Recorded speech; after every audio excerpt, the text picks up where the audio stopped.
Director Stanley Kubrick drew from a variety of inspirations for the imagery in his science fiction opus, 2001, A Space Odyssey. After pre-production had begun, Kubrick soared to the moon and beyond, a film shown in the Transportation and Travel Building at the 1964 World's Fair. It was filmed in Cinerama 360 and shown in the Moon Dome. Kubrick hired the company that produced it, Graphic Films Corporation, which had been making films for NASA, the US Air Force, and various aerospace clients, as a design consultant.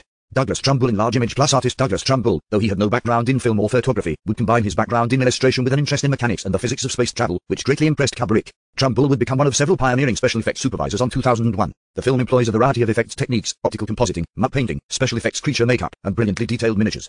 Miniatures supervisor Brian Johnson was approached to help realize the vision of a futuristic space program with craft that could travel the entire length solar system. The models in 2001 were perhaps the most precisely detailed ever constructed for a film up to this point. The arduous task of detailing and painting the model required crews of model detailers to work around the clock for several months to produce the finished results. Basic construction was of wood, fiberglass, plexiglass, steel, brass, and aluminum. The fine detailing was made up of specially heat-formed plastic, flexible metal foils of different textures and thicknesses, wire, tubing, and thousands of tiny parts carefully selected from hundreds of every conceivable kind of plastic model kit. A delegation from the production was even sent to an international model expo in Germany to select the best kits available. Lighting and filming miniatures in large image plus miniatures were often lit from a single light source, to simulate our sun, and often rotated the craft to such slow speeds that they barely appeared to be moving when filming. This helped create a sense of weight to the craft, even as they were working to make the actors appear weightless. They were toying around with photographic techniques, drums with rotating mirrors, rear projection screens, trying to find some kind of effect. Nobody knew what it would be, but they were quite unsuccessful. And then I came up with this slit scan technique, which looked like it could create this feeling of infinity, an infinity that was just abstract. Douglas Trumbull's slit scan photography. What is most remembered about 2001 is the revolutionary Stargate sequence that appears as the climax of the film. This was accomplished using colored lights and slit scan photography, which was a new technique spearheaded by experimental filmmaker John Whitney.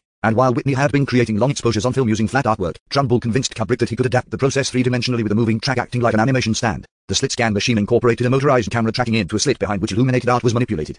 Thousands of high-contrast images were used, including optical art, architectural drawings, moire patterns, images of circuits, and even molecular and crystalline structures. It took over 9 months of continuous photography to create the star corridor, which in a story transcends time and space. Controversially, Kubrick gave himself the film credit for designing, not just directing, the visual effects shots, and won the Academy Award for Best Special Visual Effects that year. This created a stir for many of the experts who had worked on the film, many of whom went uncredited for years.